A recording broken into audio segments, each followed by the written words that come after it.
Welcome to the Ecom Profit Podcast. I'm your host, Dawn Sinkula, and today we have a special guest, Justin Chen from PickFu. And he is the founder and kind of the guru behind this amazing tool that I didn't even know existed. And I wondered where this has been my entire life. This is a tool that you guys are going to be so amazed and cannot believe that you have not used this, or maybe some of you have used this. But before we get into all of it, Justin, welcome to the show. Thank you so much for being here. I can't wait to dig into this one.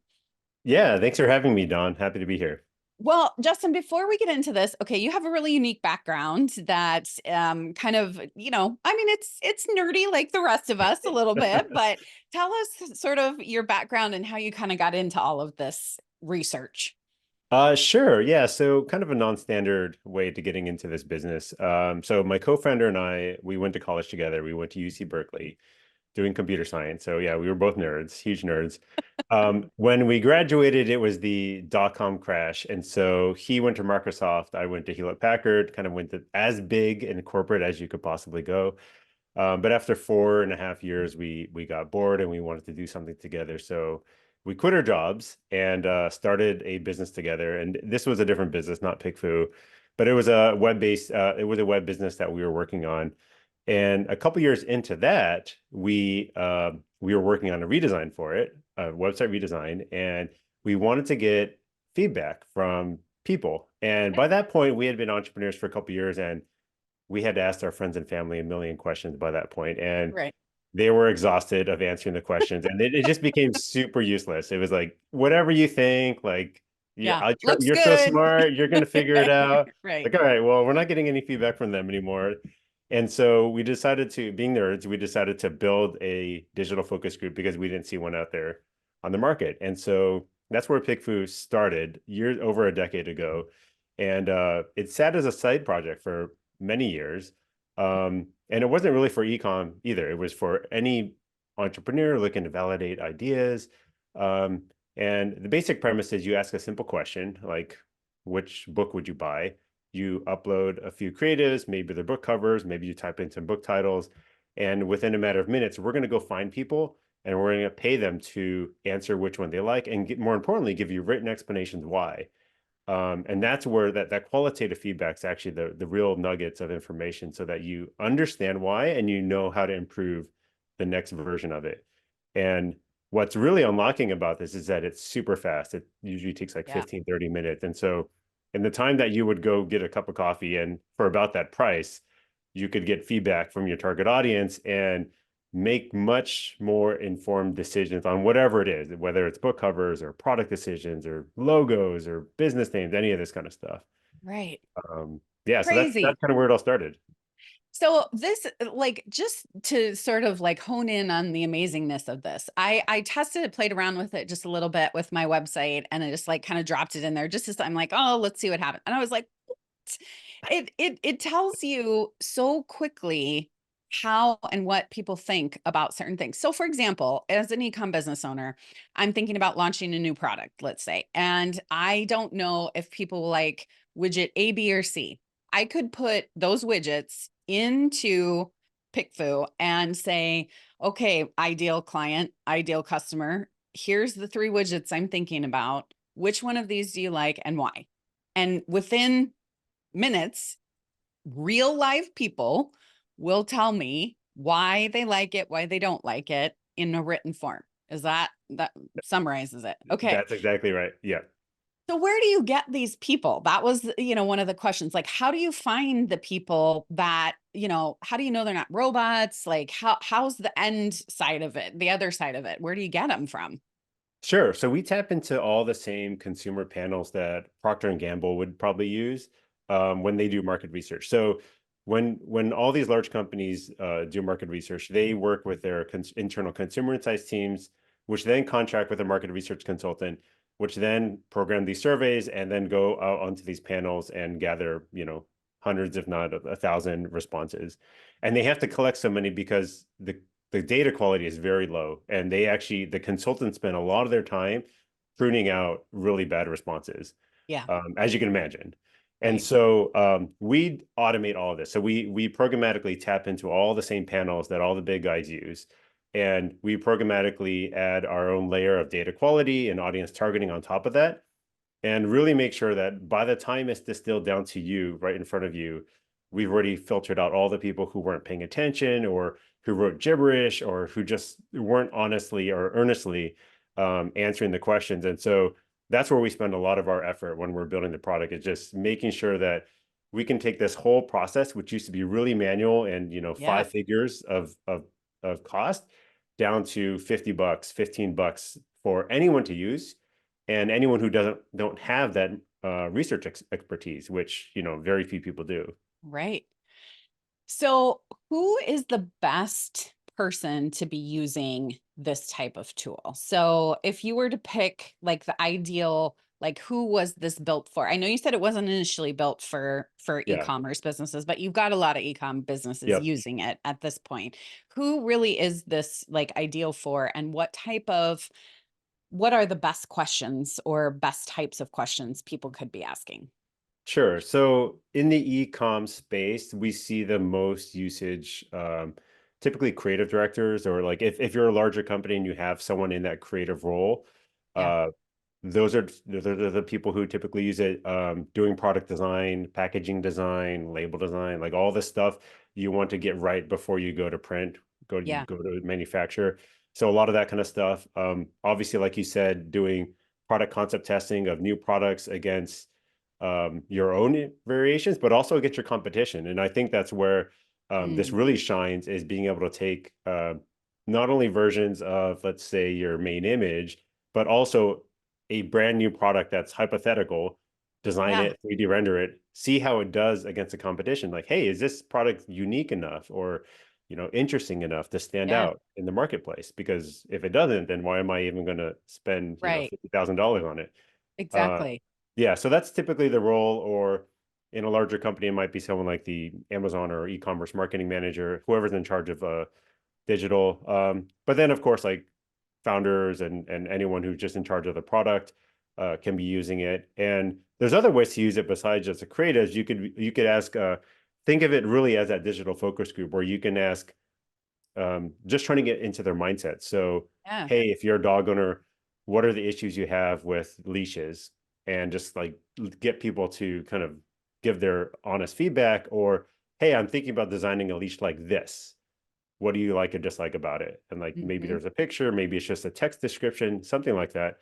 And anything you would ask, like if you were in a coffee shop or you had like that physical focus group in front of you, just open-ended questions are super fascinating.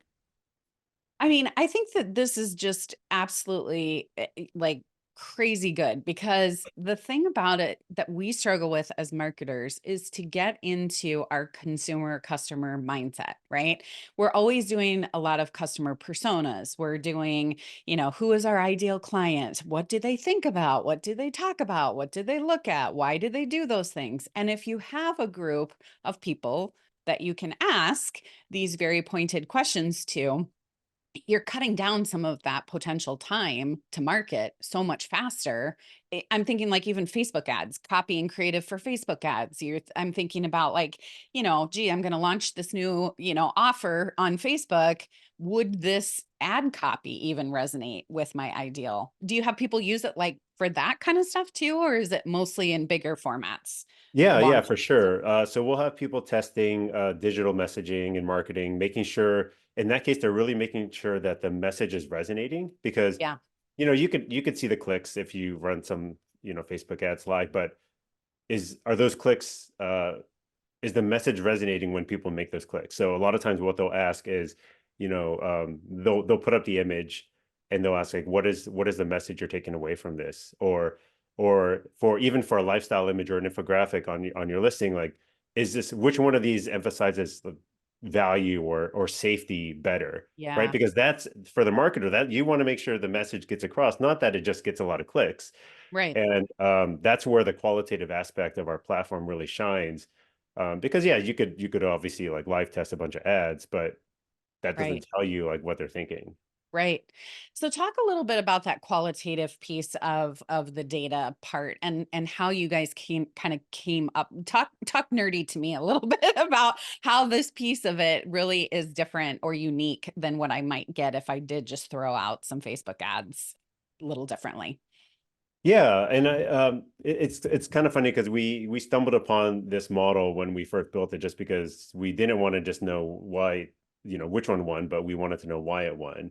And Right. so we felt like we always wanted to pair the qualitative with any of the poll formats that we have now, and made that a really integral part of it.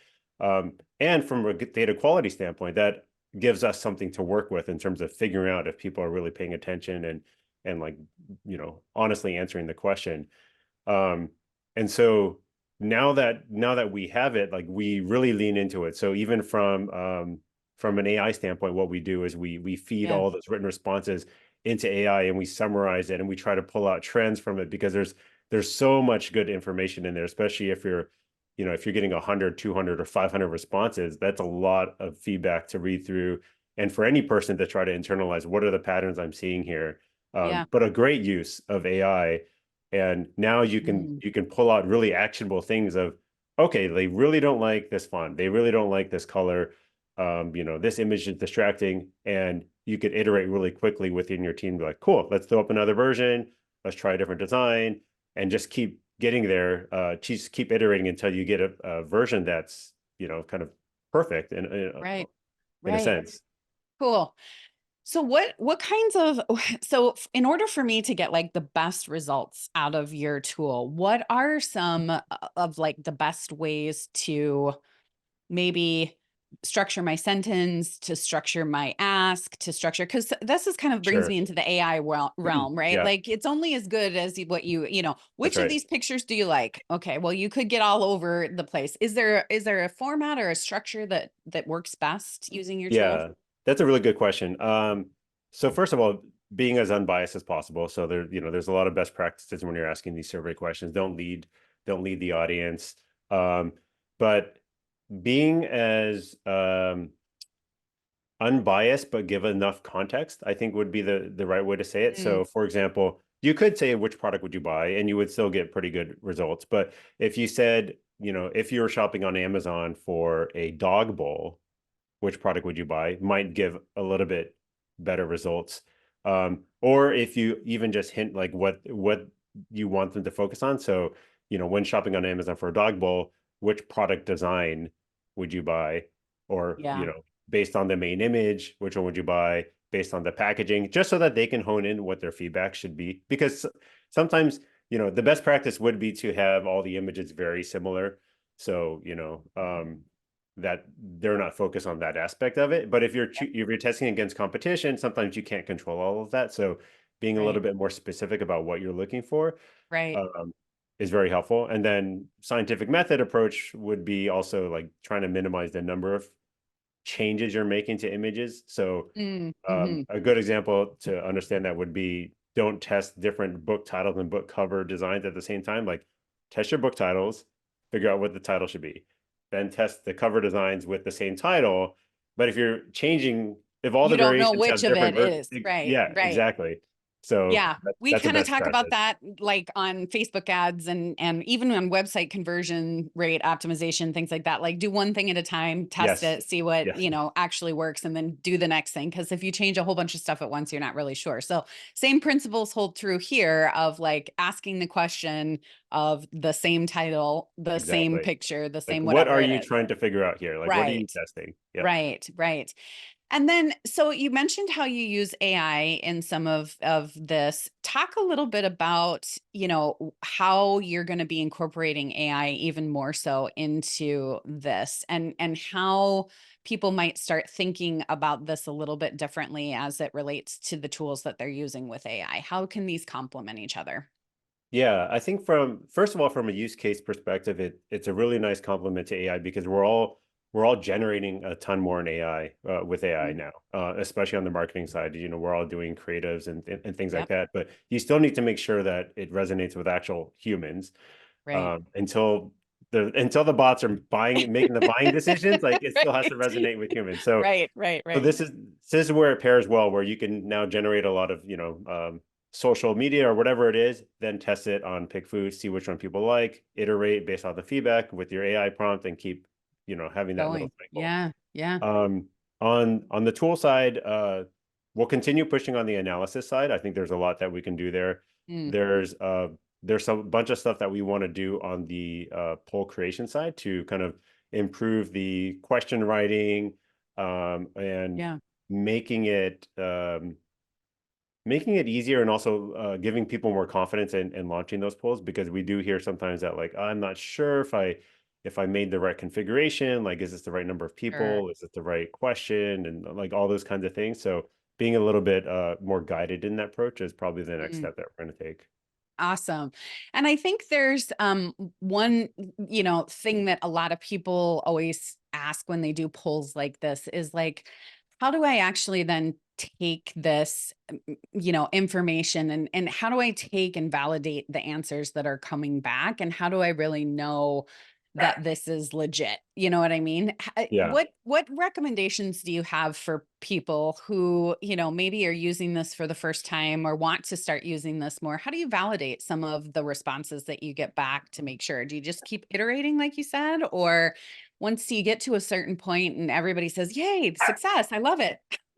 Yeah, so it kind of depends on what you're testing and at what stage. Mm, So when you're testing, let's say, variations against each other, and you're testing at option A versus option B of your own design, what we say is you try to get to like a 70% score.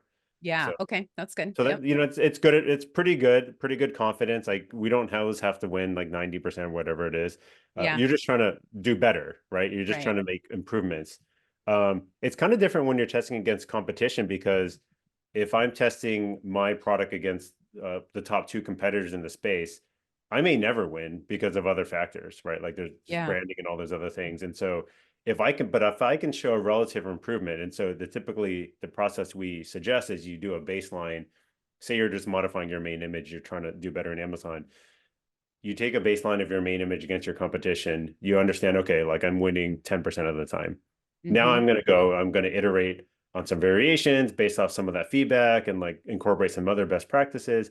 And now when I test it again against that competition, if I'm now at like 30%, I didn't win, but like I've done quite a bit better. And now I'm Yeah. taking away more market share. So I think it kind of depends on the context of what you're testing. Um, yeah, so there's not an easy answer, unfortunately. No, but that's good because I think that then gives, people some sense of, I don't know, comfort that they don't have to be at a 90%, right? We're Yeah, just trying to make incremental that's right. improvements on your ask, right? And you're just trying to move it a little bit more to the right side, and getting it so that it's better than it was before. Or if it's a new product that you're having some validation before, like you said, you spend the $50,000 to go out and purchase or design or create whatever it is. So just moving it incrementally, I think is Yeah, a really good piece of advice. So, yeah, and I think what's also interesting is that we'll see people not go with the winning option, and we do that sometimes too, right? Because at the end yeah, of the day, it's still your decision. sure. But now you can make that decision having read all the reasons, and maybe Yeah, some of the reasons for the one that won just aren't resonating with you, or like, I'm fine with that. Like that's yeah, not the approach we want to take. Maybe we want to be polarizing on this, and that's yeah, fine. That's still your decision, but that's better than launching it and hearing it in the reviews, and right. then you didn't even know. You're Right, blindsided. So right, at the end of the day, like you are still the decision maker. We're just trying to provide you more data so that you go in eyes open. right. I love it. I love it. So, is there anybody that shouldn't be using this tool? Like, are there any businesses like this wouldn't be good for them to use it? I would say that it does best B2C. So our panel Good. is very heavily skewed consumers. Yeah, So if you're trying to hit like, doctors and CEOs as your audience, it's probably not going to be as useful. sure. Unless it's like a product that anyone could have, but like that is just like kind of like a better use. But Yeah. that's probably the biggest caveat. Got it. Got it. Okay. So as we kind of wrap up, where do you see the future of this going with PickFu? Like what is going to be kind of the next big thing that you guys are going to work on with this, or what are we going to see in the next 3 to 5 years? I think as we, I think we're trying to find other ways to kind of insert this kind of consumer insight into other parts of your decision-making process. And so um, we're building a lot of integrations and Mm, ways to do things in an automated way. And we're also doing a lot of non-US expansion. So yeah. not only can we pull US respondents, but now we're in Germany and Australia and Canada and Mexico Oh and yeah. Japan. And Cool. so, a lot of people are starting to sell cross-border, Yeah. um, and vice versa. So we have a lot of customers that are non-US selling into the US or selling into other countries. And so really just trying to help everyone across the globe tap into their target audience, because a lot of these products that you're selling may resonate in a certain market, but maybe you need to make adjustments for a different Totally. market, Right. just change the Yeah. labeling, the naming, like whatever it is. Yeah. And if you don't make those considerations and you start buying ads or, pushing hard into a country, it's So not going to true. go well. Right. It won't convert nearly as well as the others. That's for sure. So definitely, I could see that being very, very useful and definitely something that people would need. So if you're going into even you think Australia, it's similar to the US, it's very not, it's very different. It's a different market and you've got to be ready for it. So that's really cool. Well, you guys, this to me, it's almost one of those situations where you got to get your hands on it and use it to really understand just how powerful this actually can be. And so we have a URL and a coupon code that we're going to drop in the show notes for you guys to use. But if people want to check you out, Justin, where can they find you and where do they go? Yeah, so you can find me on LinkedIn. I'm quite active there, Justin Chen. But yeah, definitely check out pickfu.com and use the link in the description and the coupon code.